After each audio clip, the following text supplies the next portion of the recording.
Good morning students. हम आज 11th का टॉपिक करेंगे अकाउंटिंग प्रिंसिपल्स। अकाउंटिंग प्रिंसिपल्स क्या है?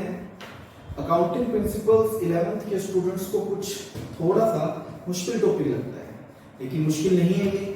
आपने इसको सिर्फ कंसेप्ट्स के नाम याद करके, प्रिंसिपल्स के नाम याद करके, आपने सिर्फ इसकी जो मेन या 2 या 3 हेडलाइंस हैं, सिर्फ आपने वही रिवाइज करनी है, जिसके बेस पर आपके जो अकाउंट्स हैं वो बनते हैं।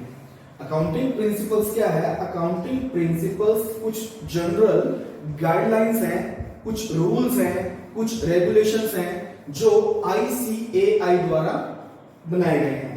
ICAI मतलब institute of chartered accountants of India, उनके द्वारा बनाए गए जो कुछ नियम हैं जिनके बेस पर हम अपने अकाउंट्स बनाते हैं, उन्हीं को हम क्या बोलते हैं? Accounting principles. अब काम क्या होता है अकाउंटिंग प्रिंसिपल्स?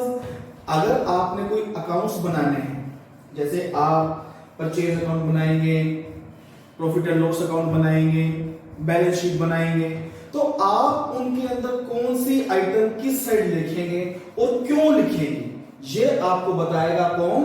Accounting principle. अगर हमारे पास अकाउंटिंग प्रिंसिपल्स नहीं होंगी तो क्या परेशानी आएगी? हमें परेशानी ये आएगी कि हमारे पास आइटम्स बहुत सारी है, लेकिन हमें पता नहीं है कि वो आइटम्स कहां पर आएंगे। तो उस प्रॉब्लम से बचने के लिए, उस परेशानी से बचने के लिए हमें ICAI द्वारा क्या बना के दिए गए हैं? अकाउंटिंग प्रिंसिपल्स, यानी वो रूल्स जो आपकी क्या करेंगे? हेल्प करेंगे क्या करने में? अकाउंटिंग प्रिंसिपल्स बनाने में। तो सबसे पहले मैं आपको अकाउंटिंग प्रिंसिपल्स के कुछ फीचर्स बताता हूं। फीचर्स में पहला पॉइंट क्या है हमारे पास? Uniform set of rules. Uniform set of rules का मतलब क्या होता है? यूनिफॉर्म का मतलब होता है एक जैसा, सेट ऑफ रूल्स का मतलब नियम। कुछ नियमों का एक ऐसा गठबंधन है, कुछ ऐसा जिसको बोलते हैं हम ग्रुप है, जो यूनिफॉर्म है। यूनिफॉर्म का मतलब जो हर जगह पर व्यापक होंगे, चाहे वो बिजनेस एंटिटी हो, चाहे वो नॉन बिजनेस एंटिटी हो, चाहे वो हरियाणा में हो, चाहे वो पंजाब में हो, चाहे वो देश के किसी कोने में हो, हम जो अकाउंट्स बनाते हैं वो यूनिफॉर्म सेट ऑफ रूल्स है। ये बायस नहीं है। बायस क्या होता है? पक्षपात। जैसे मान लो अगर मैं अकाउंट बना रहा हूं तो मैं अपने तरीके से बना रहा हूं, आप बना रहे हो तो अपने तरीके से बना रहे हो, ऐसा नहीं होगा। यूनिफॉर्म का मतलब है इसके जो नियम हैं वो हर जगह एक जैसे ही अप्लाई होंगे, एक जैसे ही यूज होंगे। सेकंड पॉइंट है हमारे पास मैन मेड। 2 चीजें होती है, देखो, एक होती है मैन मेड और एक होती है, मैन मेड को हम क्या बोलते हैं? जो आर्टिफिशियल है, और एक होती है नेचुरल, जो गॉड द्वारा बनाई गई है। तो जो अकाउंटिंग प्रिंसिपल्स हैं वो मैन मेड हैं। मैन मेड का मतलब उसे आपके और हमारे जैसे इन लोगों ने ही बनाया है, जो सीए हैं, जो अपने एरिया में क्या हो गए हैं? एक्सपर्ट हो गए हैं। जैसे आपने बहुत अकाउंट्स पढ़ा, मान लो, या मैंने बहुत अकाउंट्स पढ़ा, तो आपने सीए की डिग्री क्रिएट कर ली, या आप एक अकाउंटिंग प्रोफेशनल बन गए हैं। अकाउंटिंग प्रोफेशनल बनने के बाद आपने एक नियम बना लिया कि सर ये नियम होना चाहिए, जिसके जो स्टूडेंट्स की क्या करेगा? हेल्प करेगा, या जो बिजनेसमैन की, जो एक ऑर्गेनाइजेशन की क्या करेगा? हेल्प करेगा। तो ये क्या बोलते हैं? इसको हम मैन मेड। मैन मेड का मतलब यहाँ पर यह है कि इसके अंदर गलती होने की संभावना भी है ना, क्योंकि गलती करना इंसान का क्या है? धर्म है, इंसान गलती करता ही करता है। तो वही बात है कि इसके अंदर ये नहीं है कि जो आपने बता दिया कि सर ये यूनिवर्सल ट्रूथ है। फिजिक्स और केमिस्ट्री के जो प्रिंसिपल होते हैं वो लेबोरेटरी में टेस्ट हो सकते हैं। अकाउंटिंग के जो प्रिंसिपल्स हैं वो लेबोरेटरी में टेस्टेड नहीं हो सकते। क्यों नहीं हो सकते? क्योंकि these are man made and this can be change according to circumstances. Circumstances के हिसाब से, स्थितियों के हिसाब से चेंज भी हो सकते हैं। तो कैसे हो सकते हैं? जब हम सम करेंगे आगे जाकर, वो हम तब समझाएंगे आपको टॉपिक्स के अंदर। थर्ड पॉइंट हमारे पास फ्लेक्सिबल। फ्लेक्सिबल का मतलब क्या है? फ्लेक्सिबल का मतलब होता है यहां पर कि जो जिस भी चीज को हम क्या कर सके? चेंज कर सके। अकाउंटिंग के प्रिंसिपल्स क्या होते हैं? एक्सपीरियंस से बनते हैं, एक्सपीरियंस से बनते रहते हैं। पुराने प्रिंसिपल्स क्या होते हैं? खत्म होते रहते हैं, जिसको हम बोलते हैं डिस्कार्ड। एंड न्यू प्रिंसिपल्स क्या होते हैं? अडॉप्ट होते हैं। मान लो एक प्रिंसिपल है उसको वो आज के टाइम में शूट नहीं कर रहा। इंस्टीट्यूट ऑफ चार्टर्ड अकाउंटेंट्स में के अंदर सीए की मीटिंग हुई, उन्होंने बताया कि सर ये प्रिंसिपल आज के टाइम में क्या नहीं कर पा रहा, अडॉप्ट नहीं हो पा रहा, तो इस प्रिंसिपल को क्या किया जाए, डिस्कार्ड किया जाए और इसकी जगह क्या किया जाए, नए प्रिंसिपल अडॉप्ट किए जाए। तो उस पॉइंट में क्या बोलते हैं, फ्लेक्सिबल। ये नहीं है कि अकाउंटिंग के जो प्रिंसिपल एक बार बन गए वो रहेंगे ही रहेंगे। फिजिक्स की केमिस्ट्री के प्रिंसिपल क्या होते हैं, वो फिक्स्ड इन नेचर होते हैं, they are static in nature. जैसे प्रिंसिपल ऑफ ग्रेविटी है, आपने पढ़ा होगा अपने 10th के अंदर 9th के अंदर, वो प्रिंसिपल क्या है, फिक्स्ड है। चाहे कहीं पढ़ लो आप, न्यूटन का जो सिद्धांत है वो मानना ही मानना पड़ेगा। लेकिन अकाउंटिंग के प्रिंसिपल्स हैं, these are not static in nature, these are flexible in nature. Next point हमारे पास जनरली एक्सेप्टेड। जनरली एक्सेप्टेड का मतलब क्या होता है, इसको हम बोलते हैं गैप भी बोल देते हैं, GAAP। GEAAP का मतलब क्या है, G for generally, A accepted accounting principles, gap. जो ये अकाउंटिंग के प्रिंसिपल्स हैं आप पढ़ोगे तो ये जनरली एक्सेप्टेड है। जनरली एक्सेप्टेड का मतलब है कि ये जो भी बिजनेस ऑर्गेनाइजेशन अपने बिजनेस के अंदर अकाउंट का ट्रीटमेंट करेगा, अकाउंट बनाएगा, तो उसको ये नियम फॉलो करने पड़ेंगे। तो ये थे अकाउंटिंग के प्रिंसिपल्स के कुछ फीचर्स। अब अकाउंटिंग प्रिंसिपल्स को हमने दो भागों में बांट दिया पढ़ने की दृष्टि से।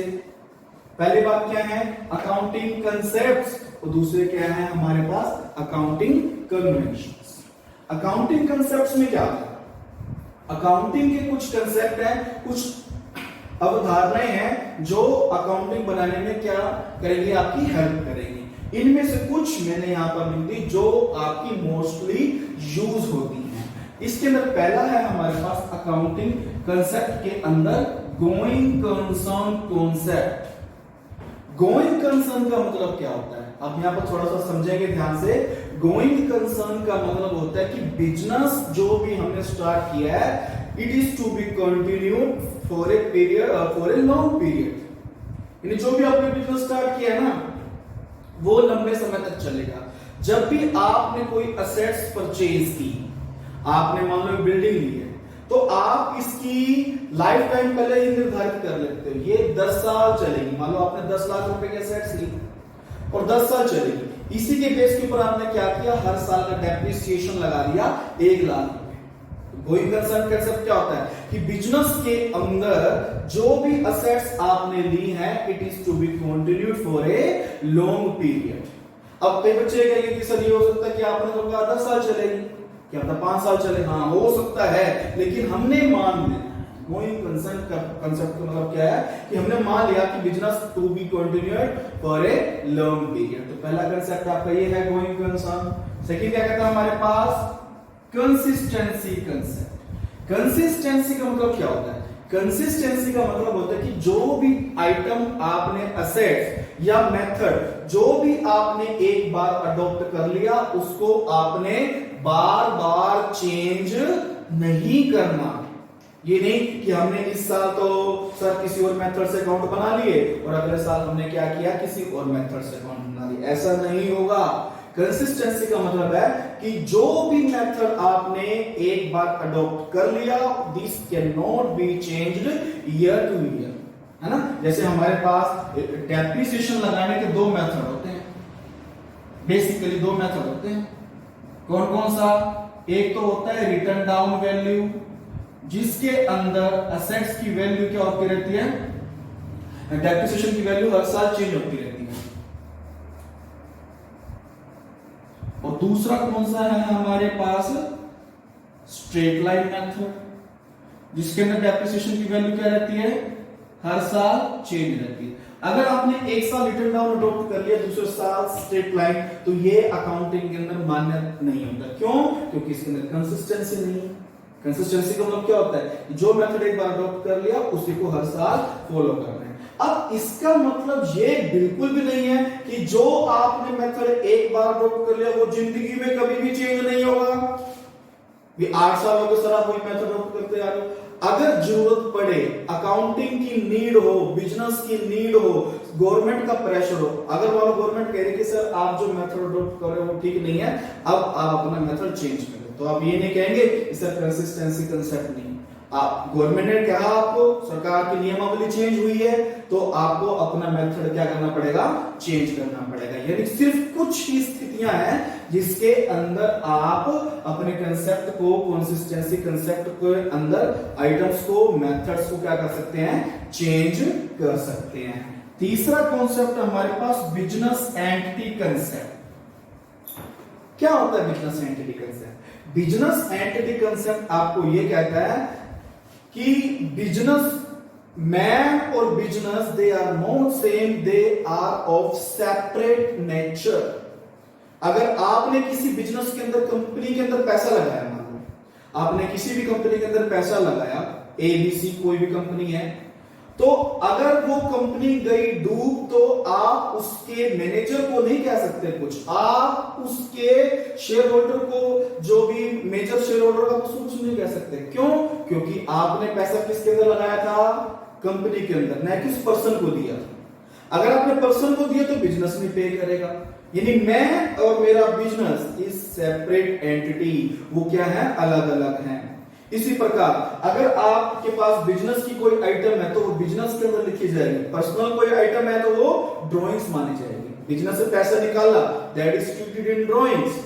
बिजनेस की कार है, अलग रखेंगे, अपनी पर्सनल कार है वो अलग रखेंगे, बिजनेस की बिल्डिंग है वो अलग, और अगर पर्सनल बिल्डिंग है तो वो अलग। अगर मान लो आपके पास एक बिल्डिंग है जिसके अंदर आप हाफ बिल्डिंग में बिजनेस चला रहे हो और हाफ में क्या कर रहे हो, खुद रह रहे हो, तो उसका हाफ जो ऑक्यूपाइड रेंट होगा वो बिजनेस में काउंट होगा, और जो हाफ है वो किसमें काउंट होगा, भला पर्सनल में काउंट होगा। तो ये बिजनेस एंटिटी कॉन्सेप्ट है आपका। बिजनेस एंटिटी कॉन्सेप्ट आपको ये भी बताता है कि अगर एक बिजनेसमैन के 2 या 3 या इससे ज्यादा बिजनेस हैं तो हर बिजनेस का प्रॉफिट एंड लॉस अलग कैलकुलेट किया जाएगा, उसको बीच में इंक्लूड नहीं किया जाएगा। यानी सभी का मर्ज नहीं कर सकते हम। मान लो मेरी एक कंपनी यहाँ पर है, एक चंडीगढ़ में है, एक दिल्ली में है, तो अलग अलग उनकी एंटिटी है, अलग अलग मैं बिजनेस कर रहा हूँ, डीलिंग्स अलग अलग कर रहा हूँ, तो उनका जो ट्रीटमेंट है तो वो अलग अलग बुक्स बनेगी। बुक्स का मतलब अलग अलग उनके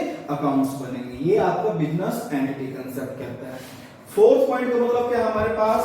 फोर्थ पॉइंट का मतलब है मनी मेजरमेंट। मनी मेजरमेंट का मतलब क्या होता है कि अकाउंट्स के अंदर सिर्फ वही बातें लिखी जाएंगी जो मनी की टर्म्स में होंगी। मनी की टर्म्स में होने का मतलब यहां पर यह है कि उनको हम मनी के रूप में एक्सप्रेस कर सकें। जैसे एक बिजनेसमैन के पास 5 प्लॉट हैं, 3 ट्रक हैं, 1000 क्विंटल सामान है, रॉ मटेरियल है, तो इसका अपने आप में कोई मतलब नहीं है। क्यों? क्योंकि इनको हम प्रॉपर तरीके से ऐड नहीं कर पाते। अगर आप ये लिखिए कि अगर एक बिजनेसमैन के पास 5 प्लॉट हैं और 10 लाख रुपए के हैं वो, तो लिख सकते हो आप। बिजनेसमैन के पास 3 ट्रक हैं और वो 15 लाख के हैं, तो इस प्रकार लिखना है तो रुपीस की टर्म्स में होनी चाहिए, यानी वो मनी की टर्म्स में होनी चाहिए। और अगर उसके पास 1000 टन रॉ मटेरियल है तो वो भी 15 लाख का है मान लो, तो इस प्रकार लिखना पड़ेगा आपको। यानी सिर्फ वही आइटम्स लिखी जाएंगे जो मनी की टर्म्स में होंगी और रीजनेबल एक्यूरेसी के साथ। रीजनेबल एक्यूरेसी का मतलब यहां ये होता है कि आपको उसकी प्रॉपर अमाउंट भी पता होनी चाहिए। ये नहीं आप एक आइडिया लगाकर बता रहे हैं, वो नहीं चलेगा। आप जो भी बात लिख रहे हैं अकाउंटिंग के अंदर उसके प्रॉपर आपके पास क्या होने चाहिए, भला प्रूफ होने चाहिए। तो मनी मेजरमेंट आपको ये कहता है कितनी भी इंपॉर्टेंट चीज हो, जब तक वो मनी की टर्म्स में नहीं है तब तक आप उसको अकाउंट के अंदर रिकॉर्ड नहीं लिखोगे। और लास्ट पॉइंट हमारे पास इस आज का कॉस्ट कंसेप्ट या historical cost concept. Cost concept आपका क्या कहता है? कॉस्ट कंसेप्ट का मतलब यहां पर ये है कि जब भी आपने कोई चीज या असेट्स को परचेज किया, गुड्स आपने कोई चीज परचेज किया है तो उसकी कॉस्ट को आपने अकाउंट्स में लिखना है, न कि उसकी मार्केट वैल्यू को। जैसे आपने एक असेट्स ली, मान लो 20 लाख रुपए की ली थी, ठीक है, और आज उसकी कीमत है, मार्केट वैल्यू है 1 करोड़। तो आप बैलेंस शीट के अंदर 20 लाख रुपए के हिसाब से लगाएंगे डेप्रिसिएशन माइनस करने के बाद। अगर उसके ऊपर डेप्रिसिएशन लगा रहे हैं आप तो ना कि उसकी मार्केट वैल्यू। क्यों नहीं रिपोर्ट करेंगे मार्केट वैल्यू?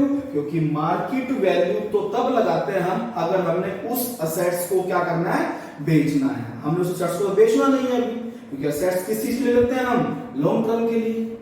तो अगर आपने कोई असेट्स परचेज की है जितने रुपए की, तो जितने का आपके पास बिल है तो आप उसी हिसाब से ही क्या करोगे, उस असेट्स को रिकॉर्ड करोगे। कॉस्ट कंसेप्ट का मतलब ये होता है। साथ में इसको हिस्टोरिकल कॉस्ट भी बोलते हैं। हिस्टोरिकल कॉस्ट का मतलब क्या है? क्योंकि कॉस्ट तब इनकर्ड हुई, तब घटित हुई जब हमने इसको परचेज किया था, और परचेज किया था पास्ट में, तो इसलिए हम इसको क्या बोलते हैं, हिस्टोरिकल कॉस्ट कंसेप्ट भी बोलते हैं। तो ये थे कुछ बेसिक क्या अकाउंटिंग कंसेप्ट। इसके अलावा भी कुछ कंसेप्ट्स हैं जो कि हम नेक्स्ट लेक्चर में स्टडी करेंगे, और उसके अलावा मैं आपको बताऊंगा अकाउंटिंग कन्वेंशंस भी हम स्टडी करेंगे। और ये जो मैंने आपको 5 पॉइंट बताए हैं ये बहुत इंपॉर्टेंट है, ये आप स्टडी कर लें। और अगर आपको समझ में नहीं आया तो आप इस लेक्चर को एक बार रिपीट करके दोबारा देख लें। Thank you.